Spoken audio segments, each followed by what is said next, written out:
Moving to China has been one of the best decisions of my life, but I'd be lying if I said it was always easy.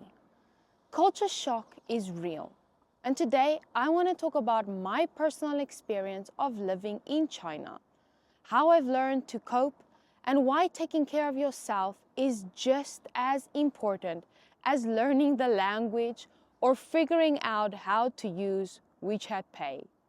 Traveling is the norm, and so many people fall in love with that country, which is literally what happened to me here in China. And culture shock happens.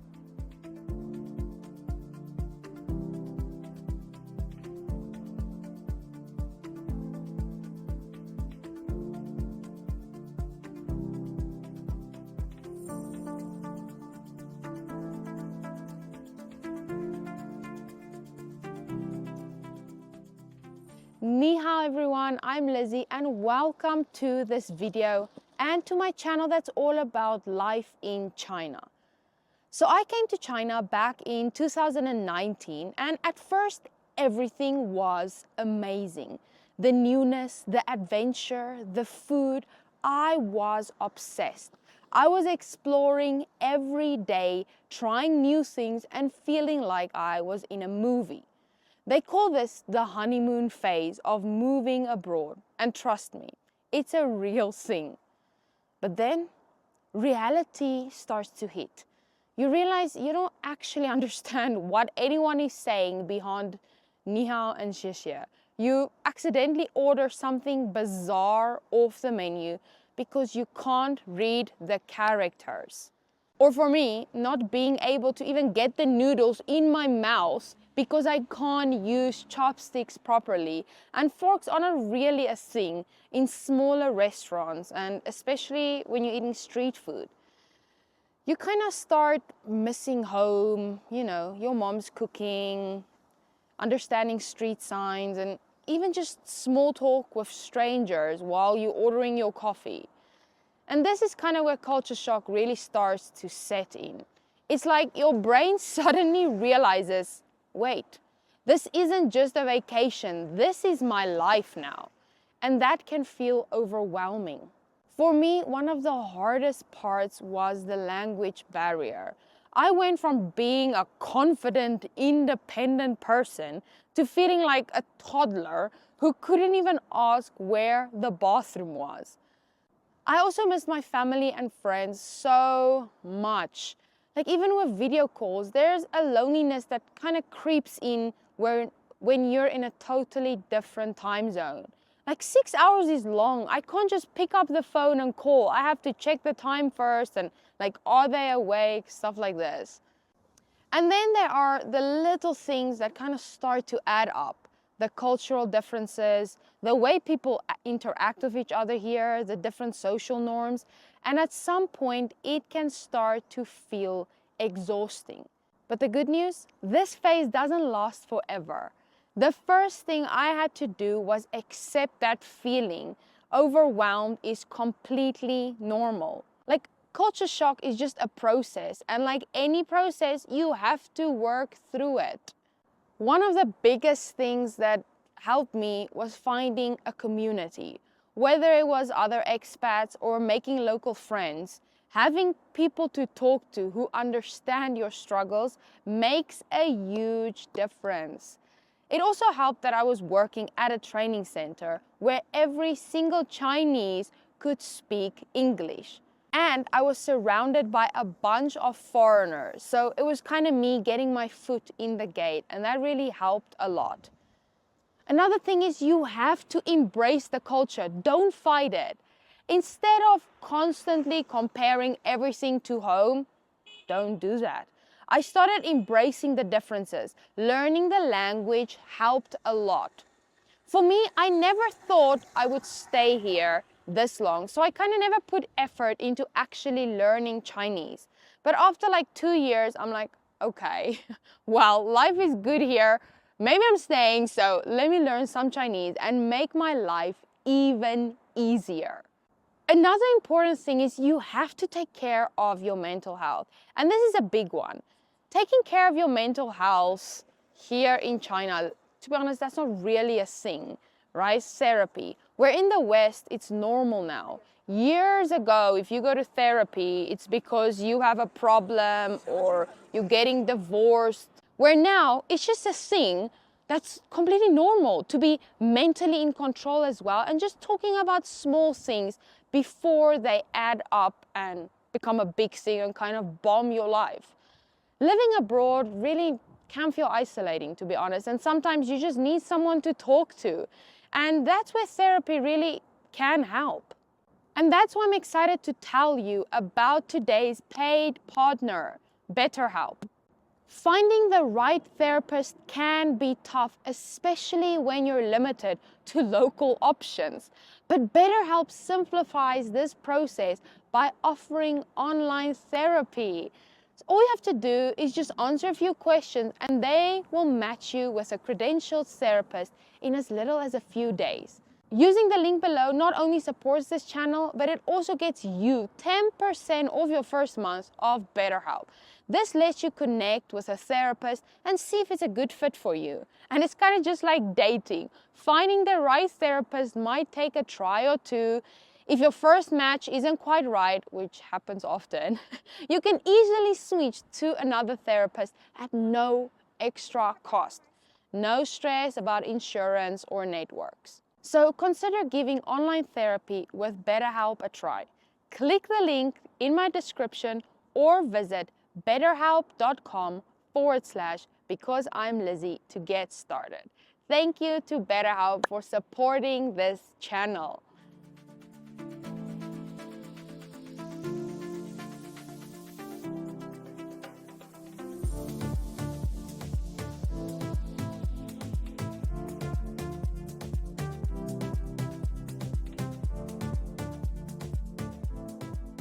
The great news is eventually things start to feel normal. You stop feeling like an outsider, you figure out your routine, you start enjoying the little things like your favorite noodle shop or the view from your apartment or taking a walk next to the river. Culture shock isn't something you beat, it's something you learn to live with. And once you do, you realize how much you've grown.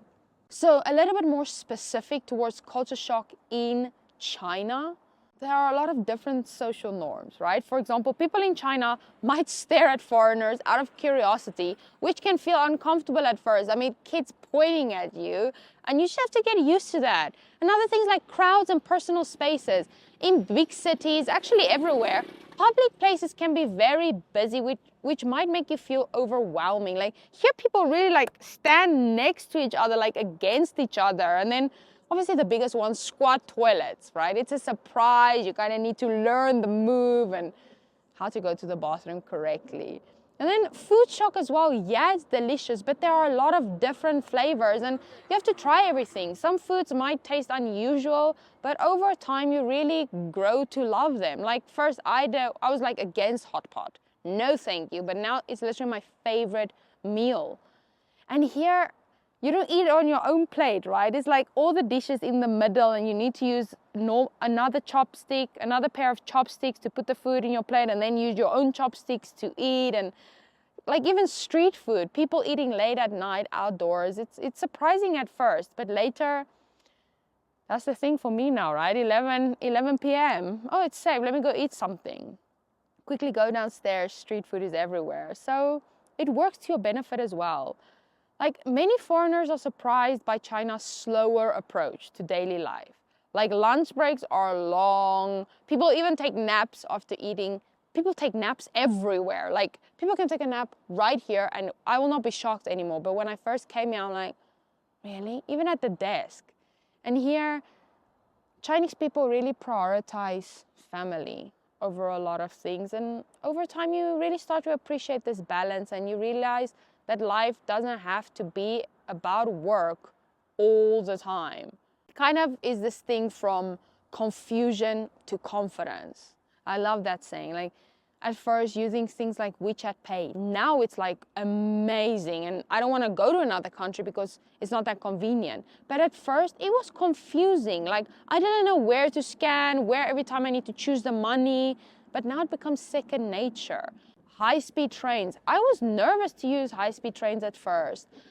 My e-ticket, is it a normal ticket? Where do I go? Where should I get a paper ticket? Where to stand in a line that a foreigner has to scan their passport? Are they going to ask me questions because I don't understand Chinese? This becomes a big thing, like making friends. A lot of foreigners that I've spoke to, they feel lonely due to language barriers, because the only kind of group of people they can get to know are foreigners. But then Chinese are like all around them. So many nice Chinese people. Like, I would say most of my friends now are Chinese, and I absolutely love them to bits. And foreigners coming here, they don't get to experience that at first because they don't understand. But in the beginning as well, I remember a weird thing. I was kind of scared of old people here. I thought they were really mean, but now I feel the most comfortable to interact with older people. Like, they are just friendlier and they really help you more, to be quite honest. So even though you still look different, you don't feel like an outsider anymore. As everything, it takes time that you need to get used to it. But the only like big thing that I would say is you need to put in the effort from yourself to learn the language, to learn their norms, to know how things work here. You can't just expect everything to fall in your lap and everyone to teach you these things. You have to go out and make an effort to make the country you live in comfortable for yourself. Like now, I stopped comparing China to home and start appreciating that China is different from my home in South Africa, and I feel comfortable here with a lot of things, and that's how it is. I'm not like, oh, the food here is 10 kwai, but back home it's 20 kwai, so it's so much cheaper, or I order something else where it's more expensive. Like, don't do that. That's just gonna, not make you feel happy. But this place for me, after 5-6 years, it doesn't feel foreign anymore. It does really feel like home. So yeah, keep an open mind always. Instead of resisting the differences, embrace them. So the last thing I want to add is, if you're thinking about moving abroad, or you're already here and you're struggling, just know it gets better. Let me know in the comments, have you ever experienced culture shock? If you have, what kind of shocks did you experience? How do you feel now?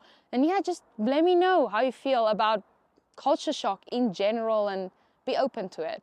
We'd all love to hear your stories. As always, guys, I appreciate you so much for watching. I see so many people are fishing, and it's just so calm. Spring is here. It is a beautiful day. I'm just grateful. I'm grateful to be living in this country. And you guys, if you are going through culture shock, you will feel that as well. So yeah, thanks for watching, everyone, until the end. I appreciate you so much for supporting this channel and just keeping an open mind, especially towards China and getting to know China as well. I'll see you guys in the next video. Bye.